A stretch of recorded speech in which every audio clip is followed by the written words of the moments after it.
everybody. Welcome. Happy hump day? Mhm. All right. Happy Wednesday. We are moving through this week at breakneck speed, and we are going to jump right in today to,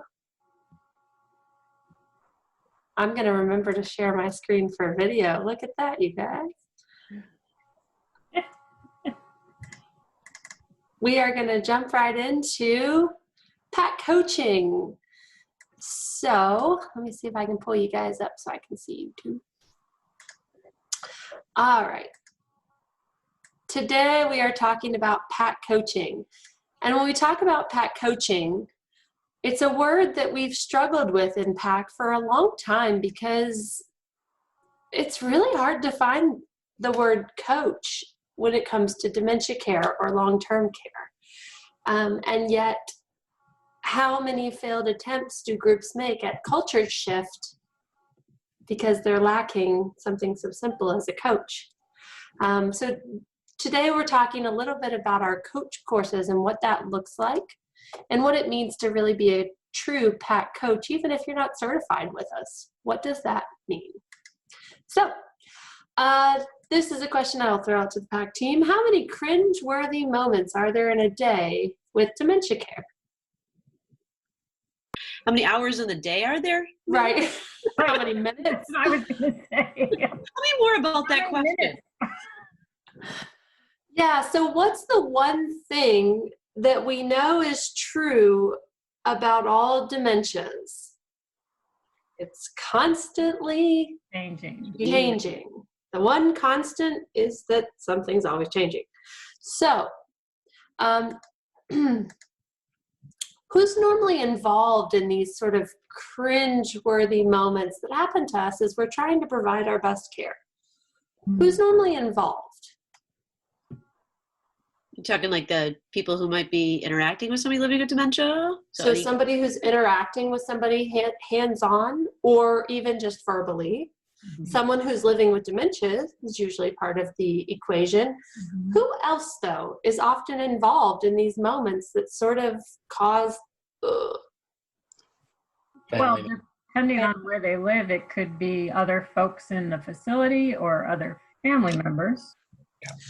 So we got to go back to that idea of stakeholders. Who else is involved in this category of needing support and doing things differently? And sometimes it's other residents, other people living with dementia, other family members, other care staff, or it could be supervisors.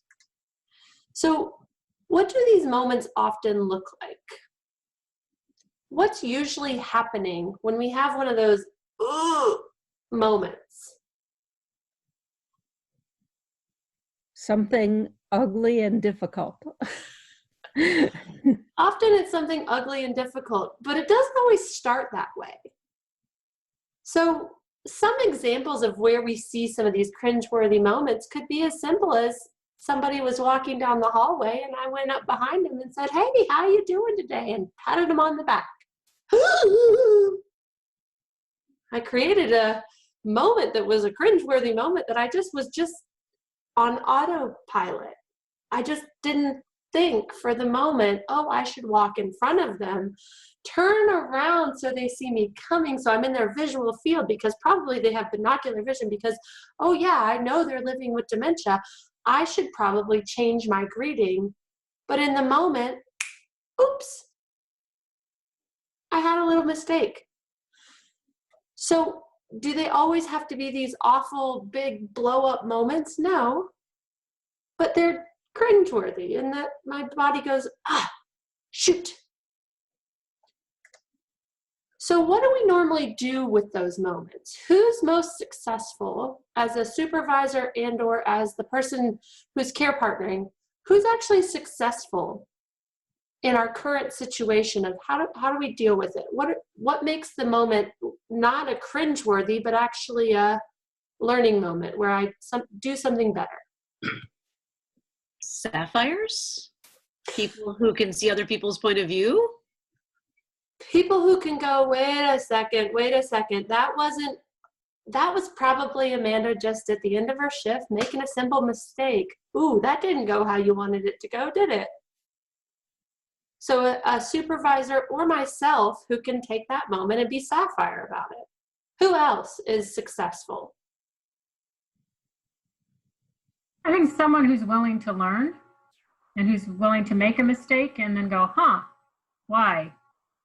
Ah, so people who get curious instead of defensive, that curiosity of, wonder why did she react that? I've done that a million times. Why today? Instead of, oh, did you see how she did? I can't believe that after all this time, she doesn't know who I am. They also have to be willing to change. Oh, shoot. So not just curious, but willing to make a change in my actions, my behaviors, my skill set, my reactions or responses. Shoot. So it's got to be a pretty flexible person and someone who's pretty self-aware, someone who's pretty willing to see others' perspectives and change. So somebody with a really healthy functioning brain. How many of us feel like we have a really healthy functioning brain at the end of a really long day? Not usually. So instead of a really healthy functioning brain, someone who's willing to take a time out, step back, let it go, and try something else later. So how does PAC do what we're talking about a little bit differently? So let's talk a little bit about traditional change. So you saw this interaction. You are my supervisor, and you saw me startle one of our very favorite residents. Oh, Amanda. Yeah. I don't mean to be rude, but remember what I said the other day about coming in front of something? Do you know why you startled her, right? You got to come up in front because, she can't see you when you're coming up behind her like that. Mm-hmm. I know she's one of your favorites, but Amanda, please just remember, come in front of her, okay? Just give it a whirl, please. Yeah. Got it. Thanks. Yeah, thanks. Oh, God, I've been telling her. How's this going for us? So we identify the issue that needs to be addressed. Thank you, Beth. You stepped in perfectly to that traditional change role. She explained to me what should be done very clearly. She explained the consequences, sort of. What's the implied consequence? I'm coming back around, and we're going to have another chat.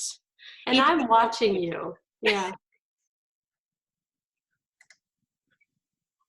And doing what we say, because I said so, was also the implied framing there. Offering her thoughts and beliefs. I know that she's one of your favorites, but we're supposed to do it a certain way. And then request or direct the person to comply and do it, or some of our favorite other successful people, just do it myself. And you're running yourself ragged trying to do all of the things because nobody else is doing it the right way. And so who's benefiting in this system? People that get it right the first time without a whole lot of work because they just get it. Well, how many out of everybody gets it the first time with dementia? Not many. Why do we think the turnover rate is so high in healthcare? This is hard. And you have to be extremely flexible when you're working on very little seed. So what's the traditional outcome? They don't do what you say, and they keep on keeping on. Or they try it half-heartedly. How am I likely to do tomorrow? Either say, hey, on my way past, or just not say anything at all. Or I only do it when I see Beth. Hey, Beth. Cheryl, good to see you. And then every other time I'm back to my old habits because I know the teacher's watching.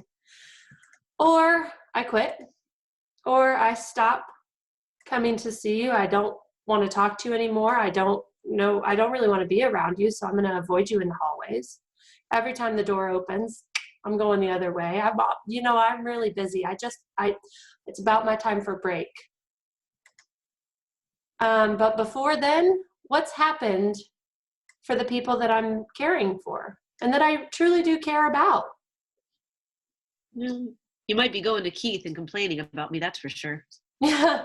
So not only am I side commenting to my other peers that Beth is not somebody you want to really show off your skills to, I'm probably hiding, or I'm seeking someone else to figure this out with, and I'm toiling away at building my little team to support me and feeling like I was defeated. So it's not a positive atmosphere. So for those looking to do some culture change, this is really hard, because now I tried something and I was trying to be friendly and positive, and then I got squashed for it. And so my likeliness to try something like that again went out the window. Mhm. Shoot, it's not what you meant to do, is it? So we talk a little bit in PAC, and I'm not going to spend a ton of time on these because this is for pretty big categories here. I'm going to make this small so that I don't lose the words. But these are our 4 main categories, and the different supervisory tendencies, it depends on the person, and you may be a combination, or you may be a cheery cheerleader until you don't have a choice, and then you become a negative nagger. And what we do is we really try to figure out, how can we turn anyone into a competent coach? And what the key down here, that last word, is talking about skills. It's instead of seeing people as choosing to do something that is making it harder for the other person, it's choosing to notice, wow, that worked, that didn't work. This is what's working with her, no matter who's doing it. This is what's not working. Let's figure out what the skill is that we all want to work on to be better in a relationship with her. So we talk about skills changing, skills focused, not person liking and person disliking. And how we do that is really by using a very set coaching cycle. So for just a minute, what do you guys notice about the cycle here?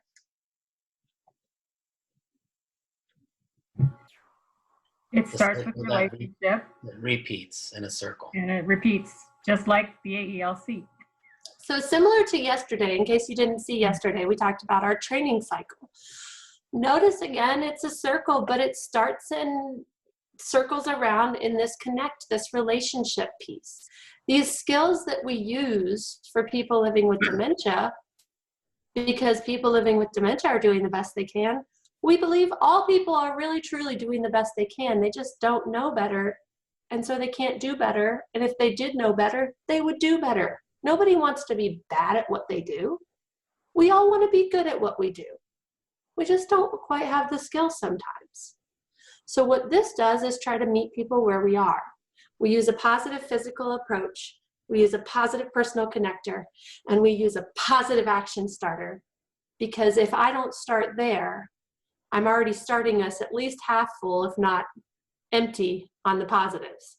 Because all I notice is the one thing that you didn't do that you were supposed to do. Mhm. So first, we start there, a connection.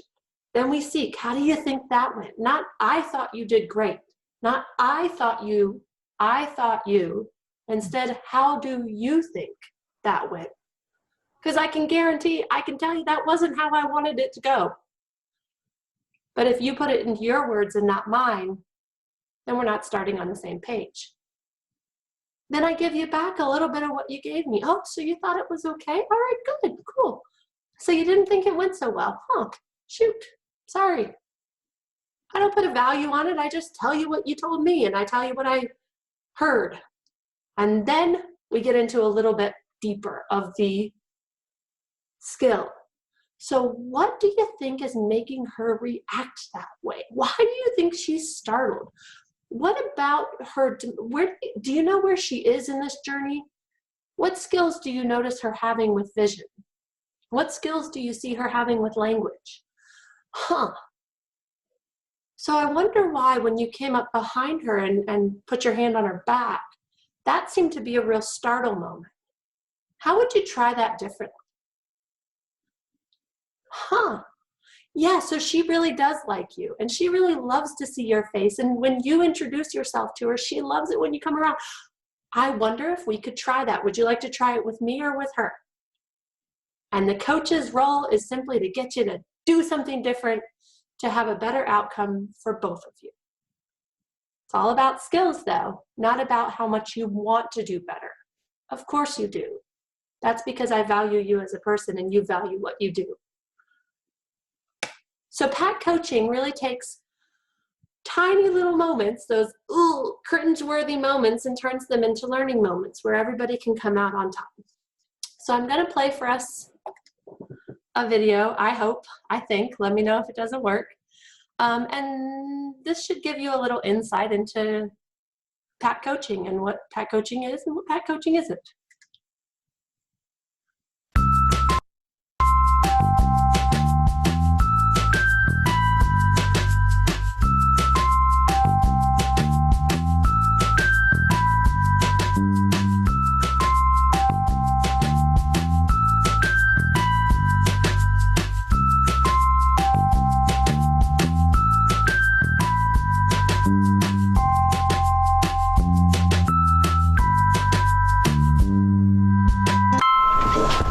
Hey Beth, hey, I was hoping to find you.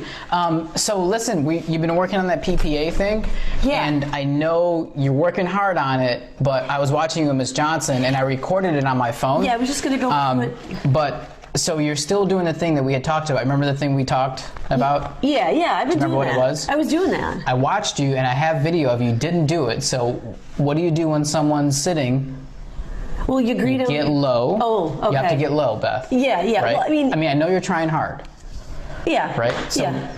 Can you do that? Yeah. Okay, so listen, I'm going to come and record you on Friday. Great. Right? And that's going to be our time to check in. All right. Okay? All right, cool. All right. Thanks. Yeah. Appreciate it. Great, I think says it all. So what did you guys notice? That's being recorded. So the recording really stood out. Mm-hmm. It's not happening now, it's happening on Friday. Oh, So just how many worry of you about it think for the next- Beth is going to be at work on Friday?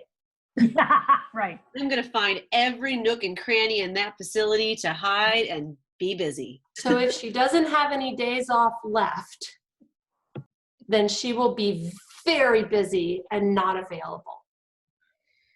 How many times do you think she's going to try out an interaction in front of Alejandro? 0. Stupid. And yet, was he trying to be helpful? He just wanted so badly for it to work because he knows that she's skilled. What was the implied message, actually? I really value you. You do a lot of good work. I was surprised that you didn't do this one step, but you got 90% of it right. Why didn't we say that? What's one of the hardest things for us to say about ourselves or about other people?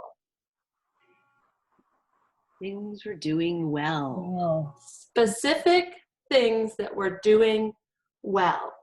Not, wow, you do a great job. That's a cheerleader. But when you engaged with Mrs. Jones this morning, it was magic because you got right to her level. I saw her connect with you visually, and it seemed like you guys had a language all your own, even though she didn't have any words. That's a really different compliment on skill than you really have a way with people. So let's take a look at PAC coaching and let's see what happens a little bit different.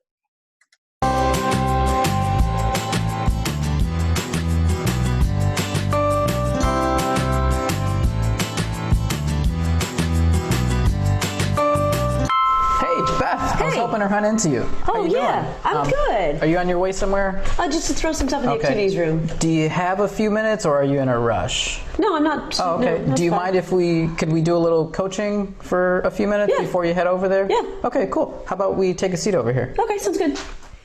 So what are a couple things that you saw yourself doing there? What went well? I was kind of working on the space issue, and that I seem to be stopping now at the edge of.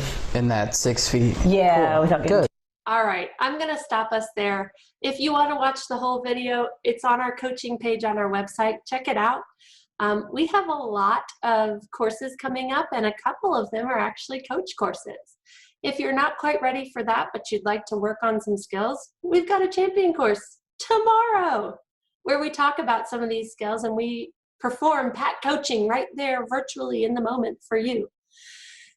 So check us out. We've got tons of options and offerings. We also have some skills sessions, again, focusing on skills with TIPA for 2 hours, where you get the master coach to really practice and talk about and problem solve and get curious, because we're all trying to do our best. We just don't always know what the best thing is to do. And your coach doesn't have that answer either, but we're happy to explore and help figure out what you can try. Because that's what PAC coaching is trying something different. Thanks for joining us. Anything from the team? Are you guys ready to head out? Do we have anything from anybody on Facebook? Well, yeah, one person had said that he also did a drive-by coaching session instead of taking time to review overall performance. So that was Shelley Hall. So I thought that was really interesting. Wow, really cool. So sometimes that drive-by coaching can be really negative, or maybe I do that moment of really positive, specific drive-by coaching that all I'm doing is recognizing a positive. Mm-hmm. Nice. Thanks for sharing out. All right, well, thanks team for joining us. We'll see you here tomorrow. Bye everyone. Hey folks, thanks for watching. Please like and subscribe to help us spread TIPA's positive approach message around the world. And don't forget to click the bell to get notified when new videos are posted.